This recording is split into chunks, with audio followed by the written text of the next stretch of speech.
Leaving Poverty Consciousness Behind. Blog entry written on January 8th, 2013. I will forever credit a new friend of mine with introducing me to this concept of poverty consciousness, a notion of which I had no previous knowledge. All I needed to do was hear the term, and I knew that it somehow explained everything about my old story. The following excerpt, taken from a random website, absolutely confirms what I instinctively knew from the first moment I heard these words used together. Jeannie Marshall explains this new-to-me term. Quote, "By poverty consciousness, I mean the set of attitudes and beliefs and feelings and values associated with material lack or fear of material lack. Poverty consciousness equals a belief in limitation and almost always includes fear. Poverty consciousness is not directly related to the amount of money one has. Rather, it is the relationship to that money or to the material possessions.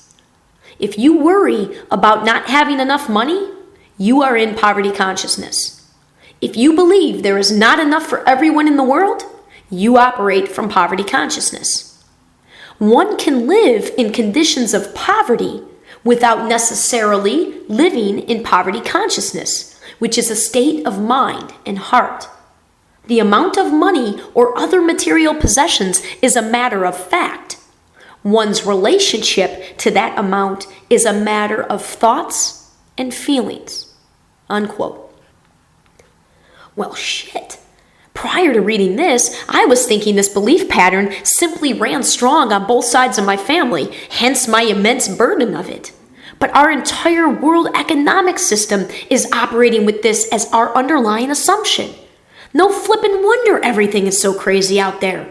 Every single government, with the exception of perhaps that of Bhutan's, is operating with the belief of limited everything. No country believes there is enough for everyone in the world. If we did, we wouldn't be fighting wars for resources. I don't want to focus on the world's poverty consciousness, however. I only want to focus on what I have control over, my own. That is what was in part triggered by my writings discussing the shortcomings of our present paradigm's economic model. I want to jump in and write about some of my old beliefs about money, wealth, employment, finances, and economics, which are all very closely related. I also would ask that as you read, or in this case listen, pay attention to the behaviors and emotions that became intricately tied to my beliefs about everything having to do with money. At 35, my entire life had become a reflection of my beliefs, i.e., my practiced thoughts. Today, I can honestly say that my beliefs about money defined my entire existence more than all of my other beliefs put together. And I had practiced my negative thoughts of money, every aspect of money, for 30 years. As you will see with the following story, there was very rarely a positive emotion tied to anything pertaining to money. I had no chance of creating a life anywhere near happy, let alone one of my dreams. No chance because all of my energy, my thoughts, emotions, actions, and words was focused and directed on the negative. Follow me here. Keep this in your mind as you read all of the entries to follow. There is an extremely important, always present relationship going on in the world that affects us all. Whether you are ready to see and accept this or not, what I am about to explain is how all of our individual realities are created. So take a note here. This is the most important relationship in your life. The relationship between your beliefs and thoughts, the emotions you feel as you think these thoughts, and the behaviors you then take as a result of how you feel. Let me say again, the most important relationship in your life, the relationship between, or I suppose it would be relationships between, your beliefs and thoughts, the emotions you feel as you think these thoughts, and the behaviors you then take as a result of how you feel. These behaviors include actions, words, and more thoughts. And the cycle repeats all day, every day, in every single human being walking this earth. Generally speaking, actions and words define our entire world. All of us individuals acting and saying things out here. That's it. That has created our present world, and it continues to create our new world.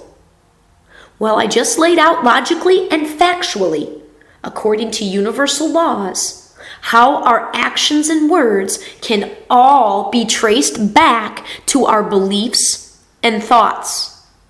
This will become more clear when I tell this first of many stories of my belief history pertaining to the topic of money. So, to answer the question that I'm sure many of you have asked, as you've read my previous posts and or my always intense, excited Facebook updates, how, Alyson, do you believe you are actually going to change the world? The answer has two primary components. There are two main channels of operation. The second is forthcoming. The first follows here. I believe I can teach anyone who is honestly interested and ready to learn how to do the same thing I did with respect to their own life, which is to say, to finally make peace with, appreciate, and embrace my past, to understand what and how much control I have in creating my own reality, which, by the way, is a ton of control, and it is done strictly through the power of my thoughts.